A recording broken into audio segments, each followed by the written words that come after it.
have a movie idea. I'm really excited about this one. Hear me out. Years from now, time traveling is finally invented. But the knowledge of this time traveling must remain top secret. 5 highly classified individuals are selected for a mission. The mission is that they each go back into a selected time where no cameras were invented, and they take a camera and record important moments in history. Now they have 3 important rules that they must follow. Rule 1, don't talk to anybody. Rule 2, don't touch anything. And rule 3, remain unnoticed. All seemed to be going well with the mission until one guy didn't come back. Not only did he not come back, but a strange woman with his belongings shows up in the present day.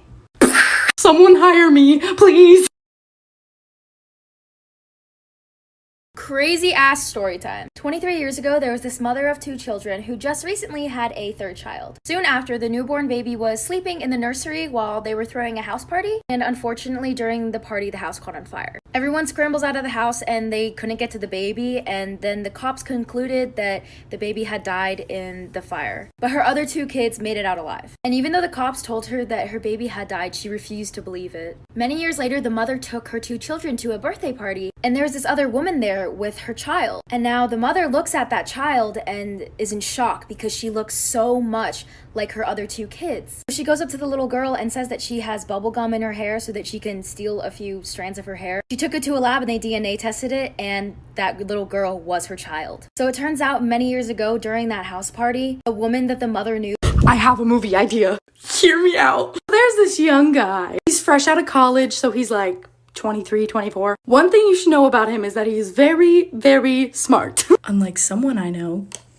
So he has a desk job with the FBI. He's working that 9-to-5 life. But that's not his dream though. His dream is to work for the CIA. He's had a few interviews with them, but they don't seem that interested in him. But here's where things take a turn. One morning before work, he wakes up with a folded note in his hand. The note says, 3 days from now, you will be framed for murder. Someone you know has been killed, but hasn't been found yet. If you show this to anyone or tell anyone, all the evidence against you will be turned in. You have 3 days to prove you're innocent. 3 days to catch me. Good luck. Who is dead? Who broke into his apartment and left this note? Is this some weird test done by the CIA? Or will he be taking the blame for murder?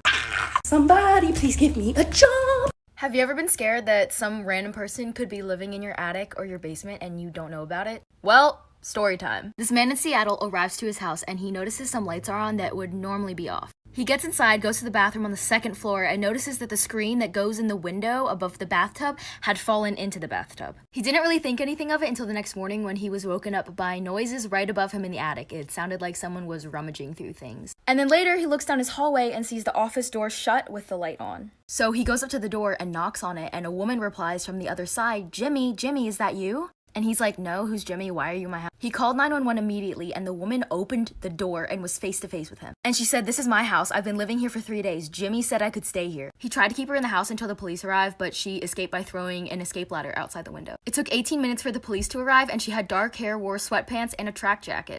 Track it. And he changed his locks. If you like the story, I have an even crazier one on my YouTube right now. Link in bio. For those of you who live in California, you might know this house. This is a picture of Sarah Winchester, and after her infant daughter died and her husband died of tuberculosis, she decided to move out west and start a new life. She bought this 8-bedroom farmhouse in San Jose, California, and then she turned it into this.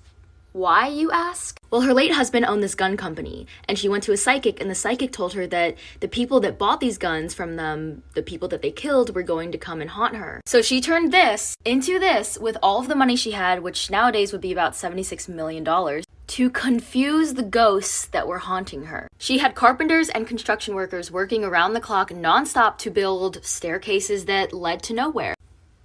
Very confusing architecture.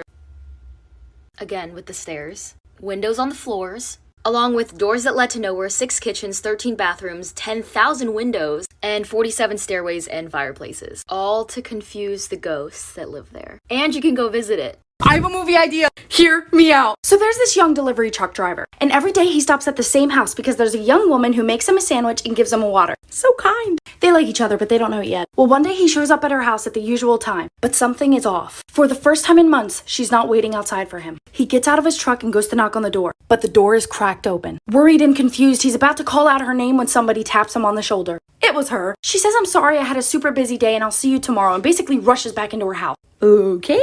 So he gets back in his truck and drives off. A few streets down, he has to slam on the brake. That same woman, covered in bruises and crying, is standing in the middle of the road trying to get him to stop. He runs out and says, "What happened? I just saw you." This is what she said. "That wasn't me. That was my twin sister. She thinks she got rid of me. She wants to take my life." Acting normal, he goes back to the house. An identical woman opens the door. He asks, "Do you have a twin?" And she says, "I do, but she wants my life. She's crazy. You can't trust her." So which one is the woman that he's known for months? Who should he believe? Does he fall in love with the wrong one?